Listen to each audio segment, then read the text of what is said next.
अस्सलाम वालेकुम रहमतुल्लाहि व बरकातुहू।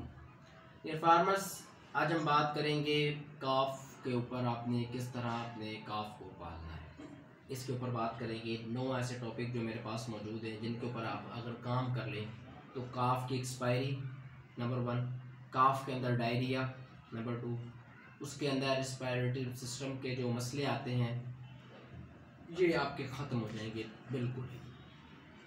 इन 9 टॉपिक के ऊपर आपको काम करना पड़ेगा। स्टेप बाय स्टेप आपके साथ डिस्कस करते हैं। नंबर 1, यहाँ पे बकेट आ गया। आपके पास जो दूध वाला बकेट होता है, आपने उसकी सफाई कितनी रखनी है। अगर मेरे पास एक बकेट मौजूद है, अगर मैं इसके अंदर पानी डाल के खुद पी सकता हूँ तो मैं उस काफ को उसको दूध पिला सकता हूँ। अगर उसमें मैं दूध डाल के खुद पी सकता हूँ तो मैं उस बच्चे को भी पिला सकता हूँ। मुझे इतने कम टॉक्सिन उसके अंदर चाहिए, इतने कम टॉक्सिन मुझे उस दूध के अंदर चाहिए, तो मुझे इतना साफ़ सुथरा रखना पड़ेगा। और इसकी जो निपल है वो आपको हर 6 से 8 दिन बाद चेंज करनी होगी। जब आपको लगे कि इस निपल को बच्चा खींच रहा है और ये दूध अपने आप आ रहा है, जब बच्चा ज़ोर लगा के खींचेगा तो उसके अंदर ज़ोर लगाता है तो सुराख बड़ा हो जाए। जब सुराख बड़ा हो जाए तो आप उस निपल को फेंक दें, क्योंकि रेस्पिरेटरी सिस्टम के जो है वो सांस के मसले इसी वजह से आते हैं। जब बच्चे के फेफड़े में दूध चला जाता है उसकी वजह यही होती है कि बच्चा बगैर खींचे वो दूध पी रहा होता है, पर थोड़ा सा मुंह हिलाता है तो वो दूध नजर चले जाना स्टार्ट हो जाता है। ये हमारा पहला पॉइंट। नंबर 2 पॉइंट है मिल्क। अपने बच्चे को मिल्क कितना पिलाना है पैदा होने के बाद। जब पैदा हो तो 32 kg अगर बच्चा है तो उसको 4% के हिसाब से पिलाना है, तो 8 किलो पिलाना है। तो 2.5 किलो पहले पिलाना एक बार, 1.5 किलो फिर 1.5 किलो फिर। पहले दिन इतना नहीं पिलाना, दूसरे दिन भी आपने भी पिलाना, तीसरे दिन कम पिलाना है। इन 3 दिनों के अंदर आपने उसको उसकी माँ का दूध ही पिलाना है, इसके अलावा किसी का दूध नहीं पिलाना। अगर आपको गाय को मेस्टाइटिस हो चुका है या कोई ऐसा मसला है तो आपने जो पिछली गायें सूखी हैं उनका दूध लेकर शापर में डालकर उनके फ्रीज़ करके रख लेना है अपने बच्चों को पिलाने के लिए। आपने उसको बोला ही पिलाना है, आपने उसको भैंस का या गाय का शुरू वाले 3 दिन का दूध ही पिलाना है, उसको दूसरा दूध नहीं पिलाना। जो आम दूध होता है उसको वो वाला दूध पिलाना है। वो फ्रिज में रख के फ्रीज कर लें या उस ताज़ा गाय का दे दें, वो आपकी मर्जी है। नंबर 2, मिल्क रिप्लेसर कब पिलाना है। नंबर 2 के पॉइंट है मिल्क रिप्लेसर कब पिलाना है। 20 दिन तक आप दूध ही पिलाएंगे। वैसे आप पहले दिन जो है वो 3 दिन बाद मिल्क रिप्लेसर स्टार्ट कर सकते हैं, लेकिन इसकी इजाज़त नहीं दूंगा मैं। उसकी वजह ये है कि बच्चे को सबसे ज़्यादा जो एक्सपायरी वो शुरू वाले 20 दिन में होती है, उसका वेट नहीं बढ़ता, उसको बीमारियां ज़्यादा लगती हैं, उसको डायरिया के सबसे ज़्यादा मसले इस 20 दिनों में आते हैं। इसलिए क्योंकि हर बंदा इसको उस तरह मैनेज नहीं कर सकता है, इसको उस तरह गर्म करके उस तरह नहीं कर सकता। गर्म कितना करना है, ठंडा कितना, इसके आगे बात करेंगे। गर्म करके उसको उस 37 सेंटीग्रेड पर पिलाना नहीं कर सकता कोई बंदा, हर बंदा। तो 20 दिन तक आपने उसको सिर्फ दूध ही पिलाना है। और उसके बाद आप मिल्क रिप्लेसर स्टार्ट कर दें। पहले 1 किलो कर दें, फिर 2 किलो कर दें, फिर 3 किलो कर दें। इस तरह करते करते आप 20% जो है वो दूध कर दें, 80% मिल्क रिप्लेसर कर दें। अगर मिल्क रिप्लेसर सस्ता है तो, अगर नहीं है तो नहीं करना, तो दूध ही पिलाएं। मिल्क रिप्लेसर के जो है वो ज़्यादा फ़ायदे हैं, इसके जो है वो रिज़ल्ट अच्छे हैं, लेकिन आपने यूज़ नहीं करना क्योंकि वो महंगा पड़ेगा।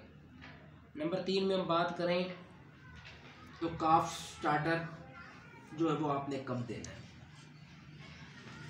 आपने जो काफ स्टार्टर अपने बच्चे को जो देना है वो 7वें दिन उसको दे देना।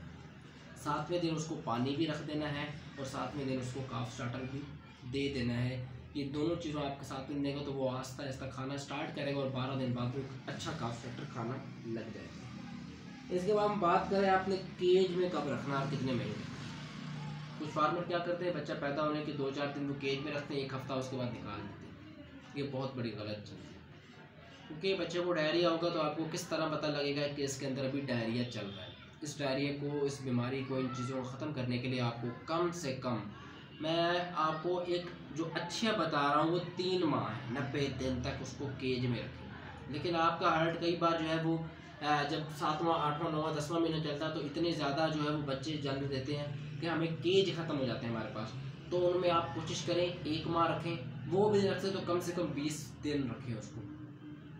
जो मैं कहूँगा वो 3 माह है, आप उसे 3 माह ही रखें ताकि डायरिया के केस कम से कम अगर आएंगे तो आपको जैसे आएंगे आपको पता लग जाएगा कि इसमें डायरिया के केस आए। नंबर 5, जगह हवादार होनी चाहिए। कई लोग कहते हैं कि बच्चे ये कौन से दूध वाले जानवर हैं, इनको बंद जगह रख लेते हैं, हवा की कोई क्रॉसिंग नहीं होती है, फ़ैन नहीं होते हैं, फ़ैन लगाए होते हैं दूसरे होते हैं। फ़ैन वो लगाएं जो डेयरी फ़ैन होते हैं, जो डेयरी के अंदर लगते हैं, उनकी हवा ज़्यादा होती है, उनकी कैपेसिटी ज़्यादा होती है। नंबर 1। और हवादार जगह हो, शेड हो, जहाँ पे हवा आ रही है और क्रॉस होकर दोबारा जा रही हो, ऐसी जगह। नंबर 6 हम बात करें तो बच्चे को दूध पिलाने से 1 घंटा पहले और 1 घंटे बाद उस तक पानी उठा लेना, मतलब 2 घंटे। मैंने अगर 1 बजे उसको दूध पिलाना है दोपहर के, तो मैं 12 बजे पानी उठा लूँगा और 1 बजे उसको दूध पिलाऊँगा और 2 बजे उसको पानी दोबारा दे दूँगा। आपने ये गलती नहीं करनी कि आपने पानी रखे रखना है, जब दूध पिलाना तो पानी हटा दिया, फिर दूध पिला के फिर पानी रख दिया, ऐसा कभी भी नहीं करना इन प्रैक्टिस। उसके बाद हम बात करें नंबर 7 की, केज की सफाई के ऊपर। ठीक है, केज की सफाई आपने किस तरह करनी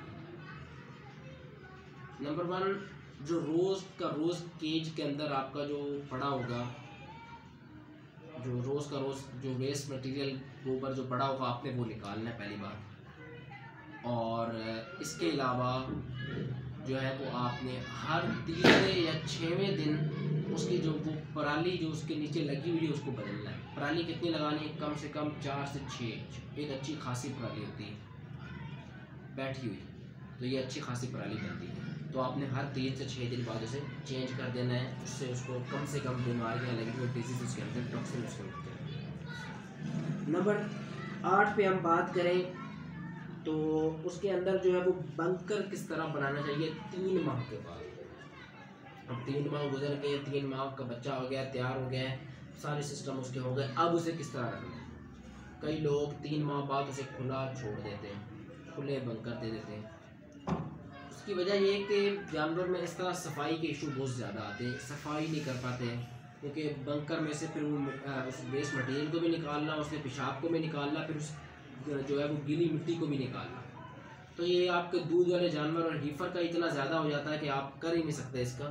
तो आपको जो है वो बनाने पड़ेंगे उसके बंकर जहाँ पे वो बैठते हैं। बंकर की पैमाइश में आपको इसमें बता देता हूँ, आपका जो है वो 12 फुट लंबा जो इस तरह होगा, वो 12 फुट होगा, ठीक है। और जो उसकी चौड़ाई होगी वो 2.5 फुट होगी।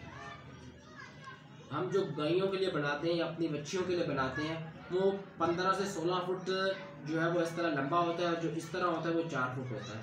बच्चियों के लिए हमने 12 बाय क्या किया है, 2.5 फुट। आपने इसी तरह अपने बच्चियों के लिए 3 माह के बाद उनके लिए ये बना देना है।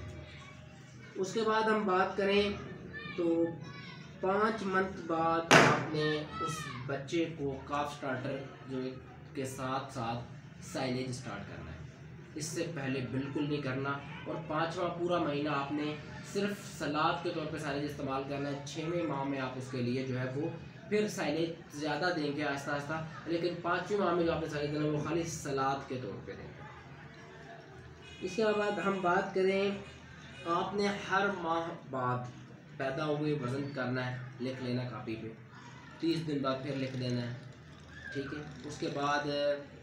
उसके बाद जब आपने उसको फिर दूसरे महीने फिर कर देना, तीसरे महीने फिर कर देना, चौथे महीने फिर, मतलब उसका वज़न चेक करना, कौन सा बच्चा कमज़ोर हो रहा है, कौन दूध कम पी रहा है, किसका वेट कम जो है वो ग्रो चल रहा है, उसके ऊपर आपको ज़्यादा मेहनत करनी पड़ेगी। अब कुछ एडवाइस है जो मैं आपको यहाँ पे देना चाहूँगा। पहली बात कि बच्चे को 3 माह बाद वीनिंग करते हैं, उसका दूध बिल्कुल बंद कर देते हैं, उसको काफ स्टार्टर पे ले आते हैं।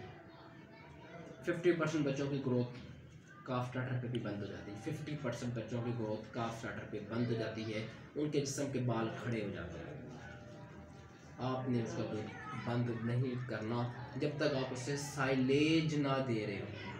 समझ रहे हैं साइलेज कब देना है? 5वें माह में साइलेज देना, मतलब 4 माह पूरे आपने उस जानवर को दूध देना है। जैसे आप 3 माह दे रहे थे, अब आपको 4 माह देना है।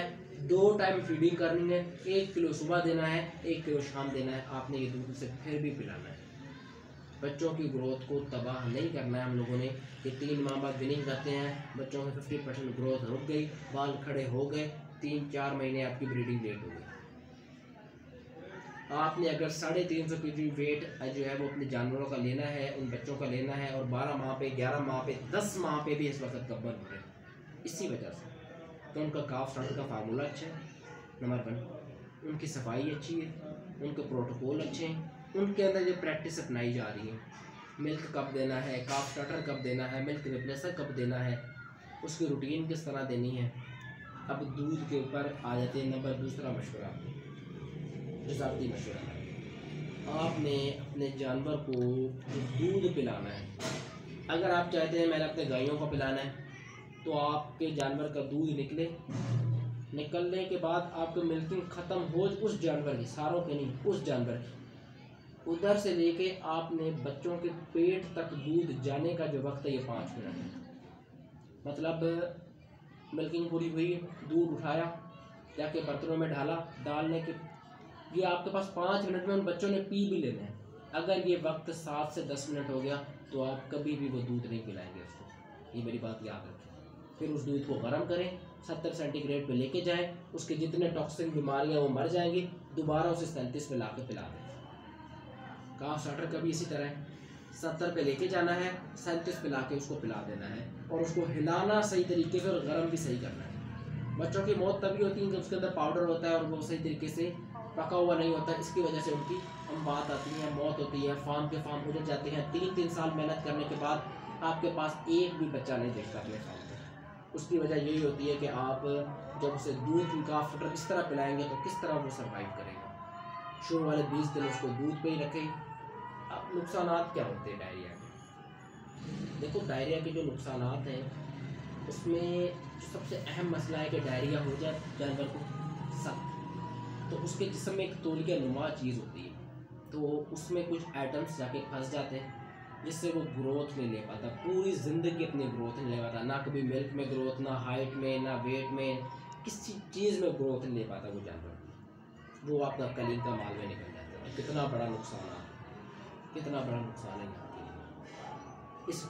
इस चीज़ को आपने सेटिंग करना है, इन चीज़ों के ऊपर आपने काम करना है, इन चीज़ों को आपने समझना है, तभी आप जो है वो अपने बच्चों को जो डेयरी फार्म पे जो पैदा हो रहे हैं उनको आगे लेकर अपनी ब्रीड पैदा कर सकते हैं, अपने फार्म की ब्रीड पैदा कर सकते हैं, खुद आगे बढ़ सकते हैं, अपने फार्म को आगे बढ़ा सकते हैं। जब तक कोई इंसान अपनी खुद ब्रीड नहीं पैदा करेगा वो तब तक कभी तरक्की नहीं करेगा। जिस दिन वो खुद ब्रीड पैदा करना स्टार्ट हो गया उस दिन वो तरक्की की तरफ चला जाएगा। ये जो आज का हमारा टॉपिक था ये स्पेशल काफ के ऊपर था कि हमने बच्चों को किस तरह पालना है, बच्चों को पालने का तरीका क्या है, कौन कौन सी गलतियां हैं जो हो रही हैं। इधर मैंने गलतियों की जिक्र की है, जो चीज़ें सही है वो हो रही हैं, वो आगे चल रही हैं, जो गलतियां हो रही मैंने उनका जिक्र किया है। इन गलतियों के वो रेस करें, अपने बच्चों को जो है वो काफ को इन चीज़ों के ऊपर पालेंगे, इन रूटीन्स के ऊपर पालेंगे तो इंशाल्लाह आपको बड़ा फ़ायदा होगा। और एक आखिरी मैसेज, उनको जो है वो वक्त बाय वक्त वैक्सीन करवाते हैं, वक्त बाय वक्त वैक्सीन। HS के जो मौसम से पहले उसकी HS की करवा लें, उसके अलावा जो है वो मुँह खोर से पहले मुँह खोर की हर वैक्सीन, 4-5 वैक्सीन है वो आप करवाएं, इसका बड़ा फ़ायदा है। नहीं होंगी तो फार्म के फार्म उजड़ जाते हैं इसके पीछे। तो आज का टॉपिक हमारा जो है वो काफ के ऊपर था, आप इन चीज़ों को अमल करेंगे इंशाल्लाह आपको फ़ायदा होगा। इसी तरह हम आपके साथ बढ़ते रहेंगे। अस्सलाम।